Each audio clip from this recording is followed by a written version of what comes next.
Hey guys, welcome to the 5th devlog for my game Papercuts. If you're new to the channel, I'm making a game where everything in the world is made of paper. The core mechanic of the game is to literally slice and cut your way through the story. So if Fruit Ninja and Mario were married, this game would be their adopted child. It has components of a typical platformer game, as well as this fun slicing action, which I think is really satisfying. I'm new to game development, so everything I do will be the first time for me, so don't be mean. If you have any fun suggestions for the game, I'd love to hear it in the comments. I know in the last devlog, I said I'd do our first enemy in this video, but that needs to take the backseat because I got caught up in something even bigger.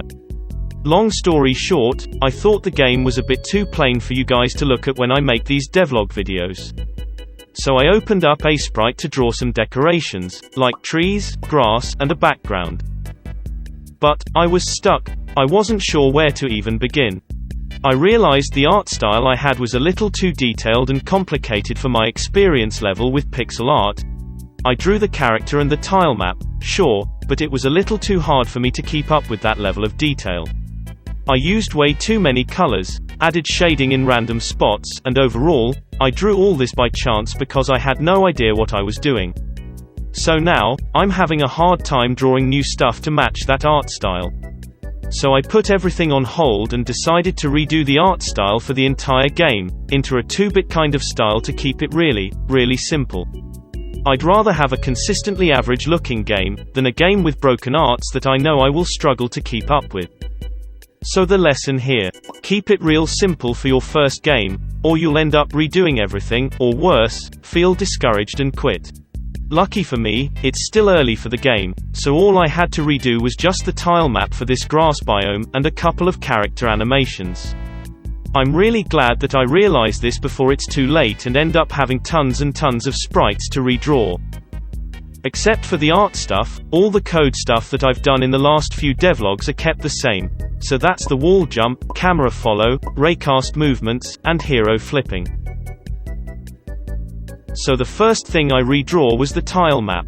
I took a few inspirations from different open sources, and really simplifying it compared to the previous version. My plan is to limit myself to a maximum of around 2 colors for each thing that I draw, and try to use simple shapes and patterns. And to make it more interesting to look at, I drew some decoration items as well, like grass, flowers, mushrooms, and trees.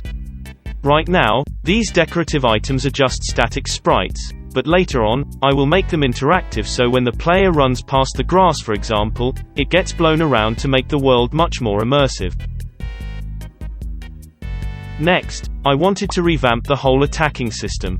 Before, I had a sword that follows the hero around, and he can swing it in one direction. I just think that it's kind of boring to just attack straight ahead, so instead of this one-direction horizontal attack system, I made it so that you have to decide precisely in which direction you wish to attack from a range of different angles. This means I can implement enemies and hazards that can come at the hero from different angles. This way, the game is more fun and actually requires skills to kill enemies or parry an attack, and hopefully, make it much more enjoyable and satisfying to play. As for the weapon, I decided to get rid of that and just do a slash effect at the moment that the hero attacks. Having the weapon just makes the hero a little cluttered because weapons are often quite large, which is the complete opposite of keeping the art style clean and simple.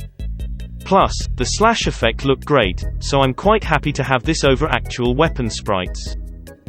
In my original plans, I was thinking of having different weapons in the game that you can unlock, like cool blades, an axe, hammer, daggers, chainsaws, etc. But I don't think I can have that with this effects system, so instead of unlocking weapons, I'll make it so that you can unlock other effects like double slashing, downward slash, uppercut slash, or a big AoE slash, similar to the skills in League of Legends. Now, it's time to talk about the biggest improvement of all, the slicing into pieces effect. In the old one, objects just shatter into a million little pieces with just one slash. It's kinda random and doesn't make much sense if you think about it.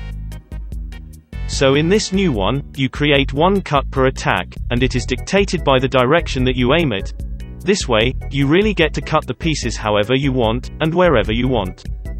I don't know how to show this, but I love this new cutting effect, and it feels so satisfying. You might have also noticed that the training dummy is twice as tall compared to the old version. This is so that you can really practice all the angles for his slice attacks. Other than that, I have also added in a camera shake effect when the slash happens, so overall, I'm really proud of what I've got here, and it's amazing. I know in the last devlog, I said I would do the enemies for the game, but instead I got sidetracked on improving the game and the arts. So I promise in the next devlog, you'll see our first enemy for the game. Now, Kutsi suggested a paperclip as our first enemy.